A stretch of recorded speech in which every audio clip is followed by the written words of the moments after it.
Hello everyone, and now welcome to game number 2 between Lin and Romantic. Game number 2, this time taking place on Ancient Isle, as we see Lin spawning as the red orc on the top left-hand side of the map. Meanwhile, Romantic spawning as the blue human on the bottom right. Once again, 1v1 human versus orc in this matchup. Gonna go ahead and speed things up to 4 times speed. I do have a bit of things to do today, so hopefully it doesn't take too long. And I know you guys like long games in general. Maybe I'll be able to find one. I think some people out there were trying to get me to cast some very, very specific games taken place on the NetEase server. I did get your message, Red Warrior, if you are watching this.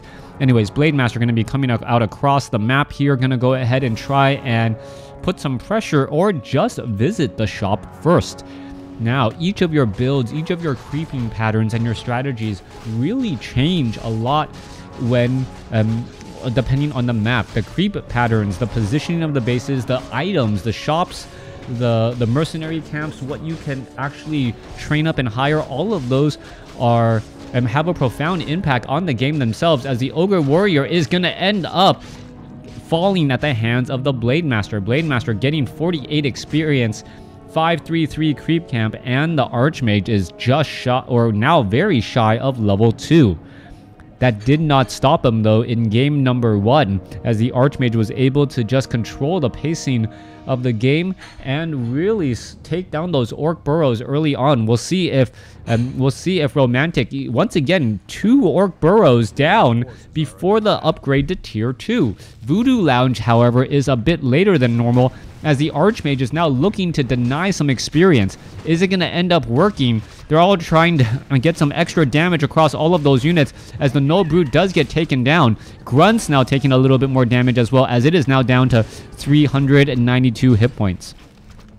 Blademaster looking to find its way inside this base. Peasant, somehow in between the 2 buildings, the blade of that Blademaster much longer than I would have previously imagined, as the Blademaster gets another kill there. Canceling the farm actually allowed the peasant or allowed access to the peasant, as the Blademaster gets the killing blow once more. Archmage is in fact at level 2, does have a Circlet of Nobility, but will have a bit of an uphill climb, as he has lost some early peasants, meaning he will be down some lumber while we are upgrading the keep. Arcane Vault will also be necessary as well. Blademaster is nearby. There's the Dust of Appearance. Blademaster getting in some easy shots. Archmage just trying to run around in circles, but early hit points on the Archmage are few and far between and get taken out rather quickly. Alright, trying to take down the Forest Troll Berserker. Is the Archmage going to get that kill? Yes, he will. Going after the Grunts now. The Grunt now down to 288 hit points, 196. That damage does add up very quickly if you are not ready, as the Blademaster, Dust of Appearance, Tome, however, stolen, as the Blademaster now going to be going after that Archmage. Alright, Archmage now backs off. Blademaster is still right there. Who is going to get the final blow on that one Null Overseer? If the Null Overseer gets taken down by the Blademaster, that will be even more experience stolen and more experience essentially denied to that Archmage. Blademaster still looking to do a little bit of chasing, perhaps pushing back onto that Archmage here, as he is getting healed back up. Alright, back off to the north. It looks as though the Grunts are trying to do a little bit of away from hero creeping to get more experience as well. Everyone is now once again back in. Blademaster going after the Archmage. Archmage does have Boots of Speed and is going to be forced to retreat, but needlessly absorbing a lot of damage. The human army normally likes to take damage across multiple units. It cannot really heal up a lot of damage on a single unit until it has finished tier 2 and has the Arcane Sanctums already in play for those priests. Archmage is in trouble, down to 116 hit points. Footmen doing their best to do some good, strong body blocks right there, as the Blademaster not chasing after that Archmage so far.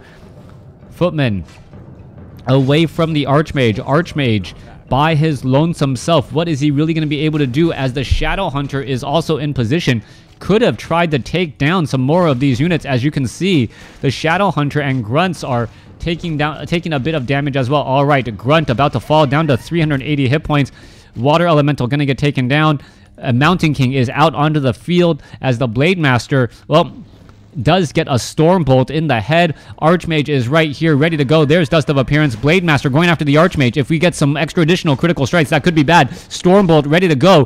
Archmage down to 70 hit points. Is it going to be able to stay alive? Yes, it will. That second Storm Bolt, just enough. And the Mountain King, being the all-powerful presence that it is, does a good amount of damage and at least stuns that Blade Master from finishing off that Archmage. All right, creeping over here to the top right, you can see that there is a red Drake here. Forest Troll Berserker damage. Well, damage now being absorbed here as the Blade Master going to try and finish off the Null Brutes and get to level 2, not only on the Shadow Hunter, but on that Blade Master. Both sides getting to, well, wow, 2 experience shot from level 2 as we now see True Shot aura on the Blade Master. Why that isn't given to the Shadow Hunter, I'm not quite sure. Footman still wandering around in the center portion. Archmage is at level 3. Mountain King sitting at level 1. And what's more important for the Mountain King is that it is at nearly full mana. If it has full mana, it should be able to finish off or at least stun that Blade Master. No Dust of Appearance though, as it may try and use a replenishment potion to try and heal back up some of the hit points and the mana that it is currently missing. All right, did it? No, it sold it. Alright, apparently not liking the replenishment potion. Why not when you are low on both hit points and mana? Not quite sure, but double Circlets of Nobility are still useful. There's a Wind Walk right there. There's Dust of Appearance. The Blade Master is currently revealed. Blade Master is still trying to wander around, and it will be able to head back out. Shadow Hunter back off to the north, picks up a Tome of Strength. Shadow Hunter sitting at level 3 also has a Health Stone, increasing his passive regeneration even further, making that Shadow Hunter extremely difficult to kill. I do imagine that once the Shadow Hunter does get up to full hit points, it will transfer that Health Stone to that Blade Master, as the Blade Master is the one that is more often in trouble with its health. Wand of the Wind, very powerful item though to neutralize and take out a Blade Master. That also means that more disenchants will have to be used, and anytime you have to use more and more disenchants, the sorceress's slow becomes that much more powerful and effective, since mana on a Spirit Walker is very, very difficult to maintain. Archmage, Mountain King, both sides ready to go. Meanwhile, back in the center, Blade Master sitting at level 2. Health Stone ready to go. Shadow Hunter at level 3. Blade Master at level 2. Level 2 Healing Wave. In addition to maximum mana on the Shadow Hunter, that could be a very, very big impact as we're looking at the remaining units getting taken down. There goes another unit there. Scourge Bone Chimes. Tome of Intelligence +2 picked up by the Mountain King. 360 mana on the Mountain King there, and it should be able to hit a number of, well, Storm Bolts. However, they are on the wrong side of the wall, and what is that going to mean? Archmage is not going to be able to squeeze out. Peasants can, but this is just going to be a lot of damage absorbed by Romantic's buildings, at least for now. A misplaced Scroll of Town portal causing problems for Romantic, as he's going to lose one of his main production buildings. Do we have pillage? No, we do not. No pillage whatsoever. So Romantic doesn't have to worry about giving free gold to his opponent. One scout farm will finally be taken out. Watchtowers are in position. Blade Master attempting to take down the Altar of Kings. Sorceresses are in position right here as well. There's the Spirit Link all being cast. Guard towers, watchtowers are very well protected, and Romantic unsure of how to escape out of here, as the Mountain King does have a potion of invisibility.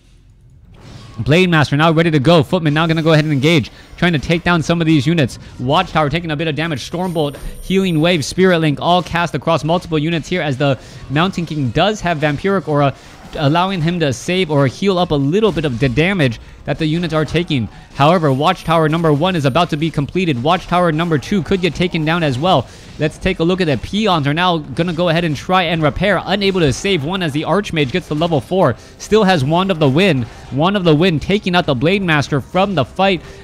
and the guard watchtower should get taken down. It looks as though the timing from Romantic was absolutely perfect, and he will be able to come out ahead in this matchup, taking down so many of these units. Mountain King does still have us plenty of mana for Stormbolt. Does it even use Thunderclap? That's a good question as well, as the Archmage is still dropping Water Elementals.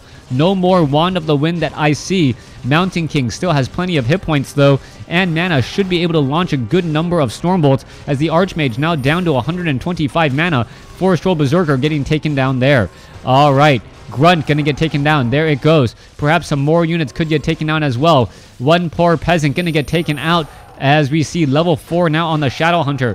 Mountain King looking to fight back here. Stormbolt. Is it going to go Stormbolt onto any of the units? He is currently ensnared. Invisible. Stormbolt trying to stay alive. Mountain King in serious trouble. Down to 100 or 208 hit points. Once again is invisible. Will be able to stick around just a little bit longer, but the healing waves of the Shadow Hunter still doing a great job. Blade Master going to continue this fight here. Mountain King holding its own. Stormbolt finishing off a Raider, as the Mountain King is once again invisible. Will he get taken down? Yes, he does.